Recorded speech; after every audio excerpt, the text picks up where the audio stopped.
శ్రీ గురుభ్యో నమః.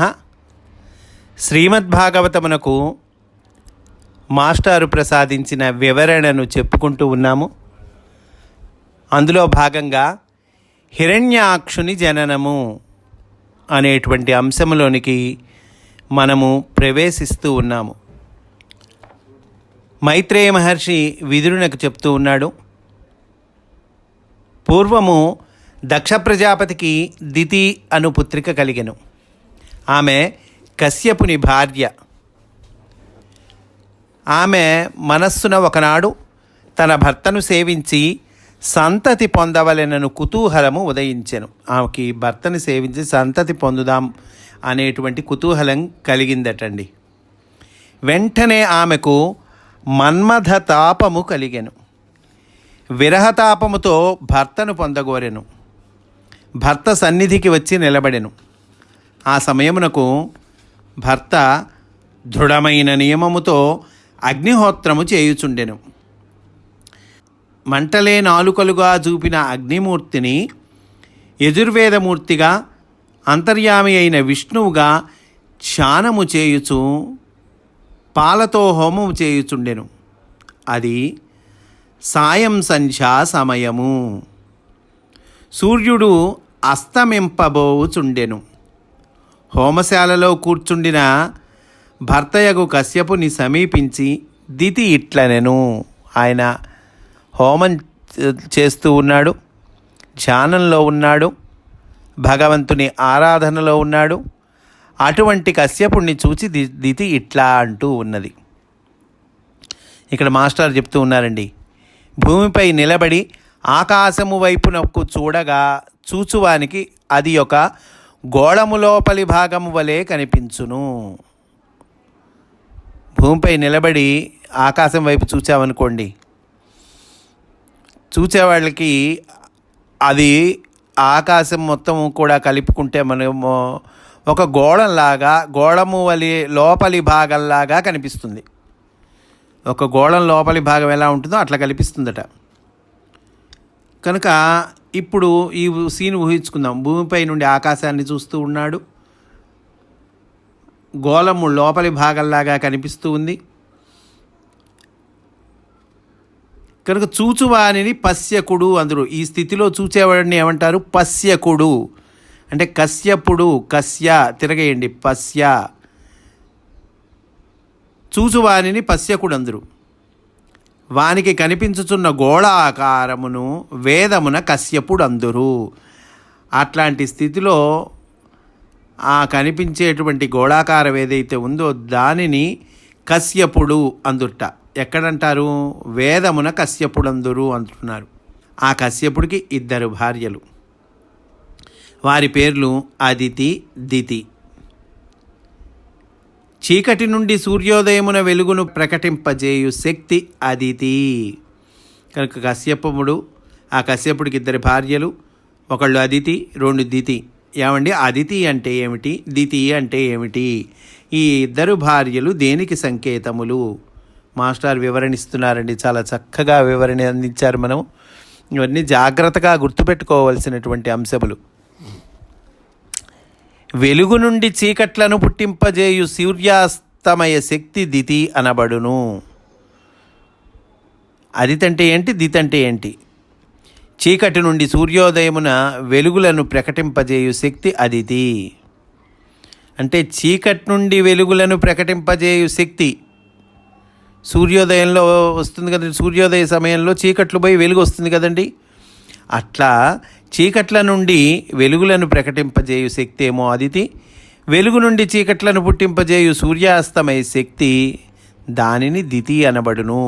అంటే సూర్యోదయ శక్తి అదితి, సూర్యాస్తమయ శక్తి దితి. కనుక సూర్యోదయమునకు అదితియు, సూర్యాస్తమయమునకు దితియు అధిదేవతలు. వీళ్ళిద్దరు అధిదేవతలు. సూర్యోదయానికి అధిదేవత ఎవరు? అదితి.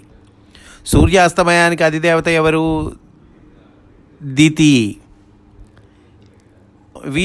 వీళ్ళనే గరుత్మంతుని కథలో మనకేం చెప్తారు? వినతా కద్రువలో అను పేర్లతో చెప్పబడిరి. గరుత్మంతుడి కథ ఉంది మనకు మహాభారతంలో కూడా మొట్టమొదటిలో వస్తుంది. కనుక ఈ అదితినే గరుత్మంతుని కథలో వినతా కద్రువ అను పేర్లతో చెప్పబడ్డారయ్యా అంటున్నారు. నిద్ర నుండి జీవులు మేల్కాంచుట అదితి శక్తి.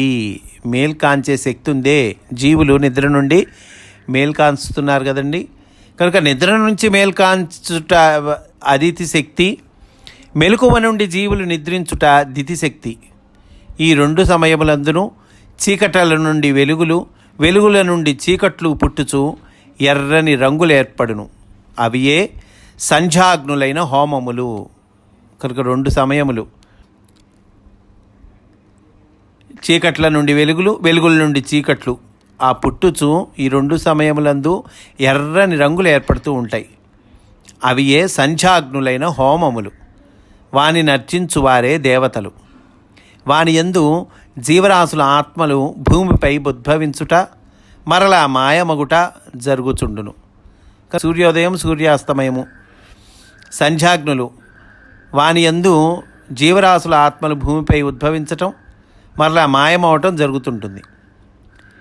వెలుగులు చీకట్ల నుండి పుట్టే సమయమున జీవులలో కూడా దేవతల గుణములు మేల్కొనును. వెలుగుల నుండి చీకట్లు పుట్టుచున్న సమయమున అసుర గుణములు మేల్కొనును. వీని వలన భూమిపై గల జీవులలో దైవగుణములు అసురగుణములు వర్తించుచుండును. చీకట్ల నుండి వెలుగులు పుట్టుట స్థూల సృష్టి అయిన ద్రవ్యాదుల నుండి సూక్ష్మతత్వములు మేల్కొనుట. ఈ ద్రవ్యాదులు మనకి కనిపించేటువంటి ద్రవ్యాదులు కదండి స్థూల సృష్టి, దాని నుండి సూక్ష్మతత్వాలు మేల్కొనటం, ఇది చీకట్ల నుండి వెలుగులు పుట్టడం. వెలుగుల నుండి చీకట్లు పుట్టుట అనగా సూక్ష్మ గుణముల నుండి స్థూలతత్వములు దిగివచ్చుట. ఈ రెండును వరుసగా శుక్లగతి కృష్ణగతి అని భగవద్గీతలో చెప్పబడినవి. అందు మొదటి దాని వలన మోక్షము, రెండవ దాని వలన బంధము కలుగును. మదపుటేనుగు అరటి చెట్లను చీల్చుచున్నట్లు మన్మధుడు నా మనస్సును తన పుష్పబాలములచే గజిబిజి చేసి బాధ పెట్టుచున్నాడు. ఆ బాధకు తాళజాలక నీ పాదపద్మములను సేవించి వచ్చి తిని నన్నేలుకొని రక్షింపుము. దితి కశ్యపుడితో అంటూ ఉంది, అయ్యా మన్మథుడు పుష్పబాణాలచే నా మనస్సును గజిబిజి చేసి బాధపెడుతూ ఉన్నాడు.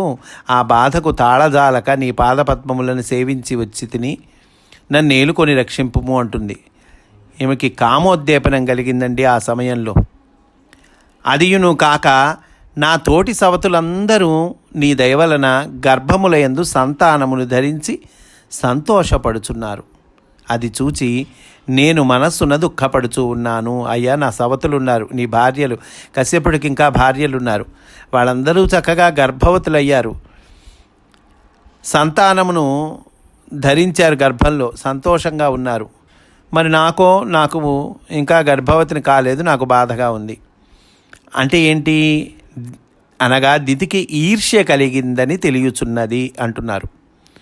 అట్టి నన్ను రక్షించుట నీ ధర్మము. భర్తతో అంటూ ఉన్నదండి, దితి భర్తతో అంటూ ఉంది, అయ్యా నన్ను రక్షించటం నీ ధర్మం. నీవు విద్వాంసుడవు, నీవెరుగని విషయములు లేవు. నీ వంటి సత్పురుషులు బాధలు చెందిన వారి బాధలు తీర్చి వారి కోరికలను వ్యర్థము కాకుండా తీర్చుట ధర్మము కాదా? భర్తచే గౌరవింపబడిన స్త్రీలకు కోరిన ప్రయోజనములు సిద్ధించును, నలుగురిలో మంచి పేరు కలుగును, లోకము వారిని గురించి చెప్పుకొనును. భర్తచే గౌరవింపబడిన స్త్రీలకు చక్కగా మంచి పేరు కలుగుతుందయ్యా, లోకం కూడా వాళ్ళ గురించి చెప్పుకుంటుంది అని ఈ రకంగా దితి కశ్యపుణ్ణి అడుగుతూ ఉన్నదండి. దీపము నుండి మరి ఒక దీపమును ముట్టించినప్పుడు 2 దీపములు వెలుగును. అట్లే పురుషుడు తన ధర్మపత్ని వలన పుత్రుడుగా పుట్టి రెట్టింపుగా వెలుగొందును. దితి తన భర్త అయినటువంటి కశ్యపుడి దగ్గరికి వచ్చి ఆ సంధ్యా సమయంలో అడుగుతూ ఉన్నది. ఆత్మస్వరూపుడనైన తానే పుత్రుడని పేరున పుట్టుచున్నాడని వేదములు ఘోషించుచున్నవి. కనుక నీ దగ్గరకు పుత్రుని కోరి దీనురాలనై వచ్చిన నన్ను దయతో కావుము అని అంటుండి. అంటే మన్మథ తాపము కలిగిందండి ఆవిడకి. అందువల్ల ఆ సమయంలో భర్త గారిని అడుగుతూ ఉన్నది. ఇంకా అంటుంది, మా తండ్రికి పుత్రికలన్నచో మిక్కిలి ఆపేక్ష. అతడు ఒకనాడు తన పుత్రికలైన మమ్మందరను పిలిచి, మీకు మనోహరుడెవడో చెప్పుడు, వానికిచ్చి పెండ్లి చేసేదని నేను. అప్పుడు మేము 13 ప్రేమతో నిన్నే వరించితిమి. ఇక్కడ మాస్టర్ చెప్తూ ఉన్నారు, 12 మాసముల రూపములైన రాసులను, దానికి అర్థం చెప్తున్నారు మాస్టర్. 12 మాసాలు ఉన్నాయి కదండి మనకి. ఆ 12 మాసముల రూపములైన రాసులను, దానికి కేంద్రముగా నడుమ భూమియు కలిసి సూర్యుని చుట్టూను భూమి తిరుగు మార్గము ఏర్పడుచున్నది. 12 రాసులు భూమి, ఈ 12 రాసులకి కేంద్రము భూమి. ఇవన్నీ కలిసి సూర్యుని చుట్టూ భూమి తిరిగేటువంటి మార్గము, ఆ మార్గం ఏర్పడుతూ ఉంది, కక్ష్య అంటాం. ఈ 13 దక్షుని పుత్రికలుగా వర్ణింపబడిరి. దక్ష ప్రజాపతి పుత్రికలుగా ఈ 13 కూడా వర్ణింపబడ్డారు. వీరు కాక దక్షునకి 27 నక్షత్రములను పుత్రికలుగా కలిగిరి. వారిని అతడు చంద్రునికిచ్చి పెండ్లి చేసెను. వీరు కాక సతీదేవి అను మరి ఒక పుత్రిక పుట్టెను. ఆమె తండ్రిని తిరస్కరించి పరమేశ్వరుడైన శివుని వరించి అతని అర్ధ శరీరం అయ్యను. సతీదేవి పరమశివుణ్ణి వరించి అతనికి అర్ధ శరీరమైంది. ఈ సతీదేవి కూడా దక్ష ప్రజాపైన పుత్రికే.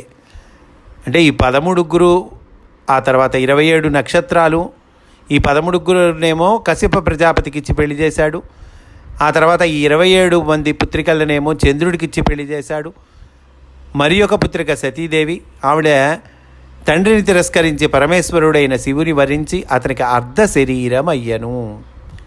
అంటే మాస్టర్ చెప్తున్నారు, అనగా సూర్యునితో చంద్రుడు చేయు సంచారమున శుక్లపక్షము కృష్ణపక్షము అనబడు 2 సగములు గల మాసము ఏర్పడినది అంటున్నారు. ఆ పరమేశ్వరుడిలో సగమేమో ఆయన, సగం అమ్మవారు కదండి. అంటే శుక్లపక్షము కృష్ణపక్షము, సూర్యునితో చంద్రుడు చేయు సంచారమున శుక్లపక్షము కృష్ణపక్షము అనబడు 2 సగములు గల మాసము ఏర్పడినది.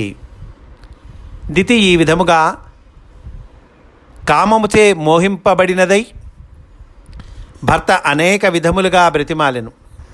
మహాప్రతివ్రతయగు ఆమెను చూచుచు ధైర్యము వహించి కశ్యపుడు సల్లాపముగా ఇట్లు పలికెను. ధైర్యము వహించుట అంటే ఏమిటి మాస్టర్ చెప్తున్నారు. ధైర్యము వహించుట అనగా భార్యకు కాలముగాని కాలమున కామము కలిగినను తాను చెలింపకుండుట, అదండి అర్థం. అంటే సూర్యాస్తమయ సమయంలో ఆమెకి కలిగినా కూడా ఈయన చెలింపకుండటము, అది ధైర్యము వహించుట అంటే అర్థం. అది ఆయన అంటున్నాడు, నీవు చెప్పినట్టే పురుషులకు భార్య వలననే ధర్మార్థ కామములు సిద్ధించును అనుట నిజము. భార్య వలనే ధర్మార్థ కామములు సిద్ధిస్తాయి, నిజమే. మాస్టర్ చెప్తున్నారు, ధర్మ ప్రవర్తనము కాపాడుటకు కూడా పురుషునకు భార్యయే తోడ్పడవలెనని హెచ్చరించుచున్నాడు. ధర్మ ప్రవర్తనం కావాలన్నా కూడా, దాన్ని కాపాడుకోవాలన్నా కూడా ఆ పురుషునికి భార్య తోడ్పడాలి. ఓడ చుక్కాను పట్టినవాడు ఓడను సాధనముగా కొని సముద్రమును దాటుచున్నాడు.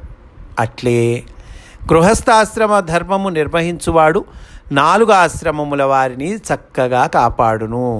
గృహస్థాశ్రమ ధర్మం నిర్వహించేవాడు కేవలం వాణ్ణి కాపాడుకోవటం కాదు, 4 ఆశ్రమముల వారిని చక్కగా కాపాడును. ఓడ నడుపువాడు సముద్రమును తాను దాటుటయే కాక ప్రయాణికులను కూడా దాటించుచున్నాడు.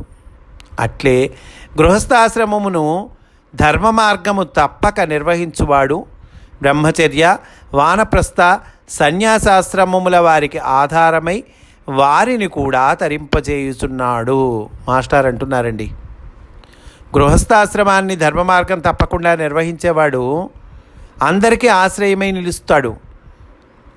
వాడొక్కడు తరించటం కాక బ్రహ్మచర్య వానప్రస్థ సన్యాసాశ్రమముల వారు వాళ్ళకు కూడా ఆధారమై వాళ్ళని కూడా తరింపజేస్తాడు. గృహస్థాశ్రమమును బాధల సముద్రమున భర్తచే దాటింపజేయు భార్య భర్త యందు సగభాగమై ఉండును. దాంపత్యమునందు భార్యయు భర్తయు వేరువేరు వ్యక్తులు కారనియు ఒకే ఆత్మలో 2 సగములుగా వర్తింపవలెననియు అర్థము అంటున్నారు మాస్టారు. వాళ్ళు వేరువేరు వ్యక్తులు కాదు, దాంపత్యంలో వాళ్ళు వేరువేరు వ్యక్తులు కాదు, ఒకే ఆత్మలో 2 సగములుగా వర్తింపవలయను. ఇంటి పనుల భారమంతయు భార్యకప్పజెప్పి పురుషుడు నిశ్చింతగా సుఖించుచుండును. అంటే ఏంటి? భార్యయే అర్ధకామములతో పాటు భర్త యొక్క ధర్మ ప్రవర్తనమును కూడా నిర్వహింపవలెనని అర్థము అని అంటున్నారండి. ఇంద్రియములకు శత్రువైన గుణములు గృహస్థాశ్రమమున తప్ప మరి మిగిలిన ఆశ్రమములందు జయింపబడుట కష్టము. గుణములు ఉన్నాయి చూసారా, ఇంద్రియములకు శత్రువులైనటువంటి గుణాలు అవ్వటండి గృహస్థాశ్రమమున తప్ప మిగిలిన ఆశ్రమములందు జయింపబట్ట కష్టంట. మాస్టర్ చెప్తున్నారు ఇక్కడ, భార్య వలన గృహస్థుని కామము ధర్మ మార్గమును చెరించును. కామము ఉండవలసిందే, కానీ అది ధర్మ మార్గంలో చెరించాలి. భార్య వలన గృహస్థుని కామం ధర్మ మార్గంలో చెరిస్తుందట. అనగా ఇతర స్త్రీలపై దృష్టి పోకుండా నిలుచును. అట్లే అకాలమునందు పురుషుడు కామము చెందినచో స్త్రీ నిగ్రహించుకొని హితము చెప్పవలెను. పురుషుడు కనుక కాలంగాని కాలం నందు కామం చెంది ఉన్నాడనుకోండి, స్త్రీ నిగ్రహించుకొని హితం చెప్పాలి. ఇంకను పురుషునకు తీరవలసిన విశ్రాంతి, భోజనము, స్నానాధికములు, వస్త్రధారణము, సరదాలు మొదలైనవన్నీ భార్య చేతనే నిర్వహణము చేయబడవలెను అని అంటూ ఉన్నారండి. దితి కశ్యప ప్రజాపతిని అడగటము అనేటువంటి సందర్భంలో ఉన్నాం మనం. ఈరోజు ఇక్కడితో పూర్తి చేసుకుందామండి. రేపు కూడా ఇదే అంశంలోని విశేషాలను చెప్పుకుందాము అని సవినయంగా మనవి చేసుకుంటూ స్వస్తి. వాసుదేవ.